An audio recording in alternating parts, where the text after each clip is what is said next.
46 পৃষ্ঠা শব্দ অর্থ দেওয়া আছে। 47 পৃষ্ঠার বাক্য তৈরি। এঁকে বেঁকে। নদী এঁকে বেঁকে চলে। স্রোত, কর্ণফুলী নদীর স্রোত অনেক বেশি। শান্ত, ছোট নদীগুলো শান্ত হয়ে থাকে। শখ, বই পড়া আমার শখ। শক্তি, খাবার খেলে শক্তি হয়।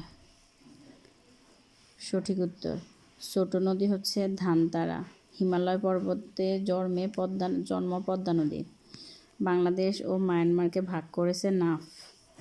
প্রতিবেশী দেশকে দেখার শখ আত্রাই নদীর।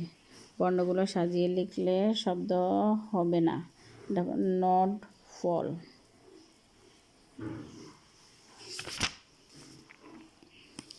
হিমালয় থেকে যাত্রা শুরু করেছে পদ্মা নদী।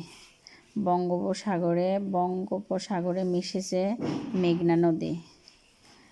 ভারতের লুসাই পাহাড় থেকে জন্ম কর্ণফুলী নদী।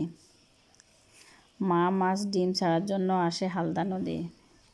সাপের মতো পেঁচিয়ে চলছে পিয়াইন নদী।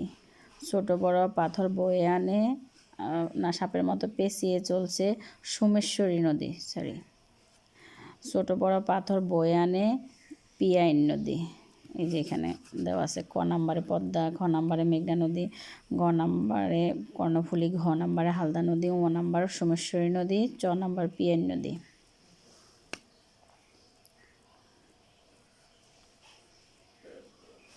কোন নদীর ইলিশ বিখ্যাত? পদ্মা নদীর। হরিণাটা নদী কোন বনের ভিতর দিয়ে বয়ে চলেছে? সুন্দরবনের ভিতর দিয়ে বয়ে চলেছে। বুড়িগঙ্গা নদীর পানি কালো হয়ে গেছে কেন? ময়লা আবর্জনা ফেলার কারণে। কী কারণে নদীর পানি দূষিত হয়? কলকারখানার বর্জ্য ও ময়লা ফেলার কারণে নদীর পানি দূষিত হয়। নদী মরে যাচ্ছে কেন? নদী ভরাট ও বাঁধ দেওয়ার কারণে নদী মরে যাচ্ছে।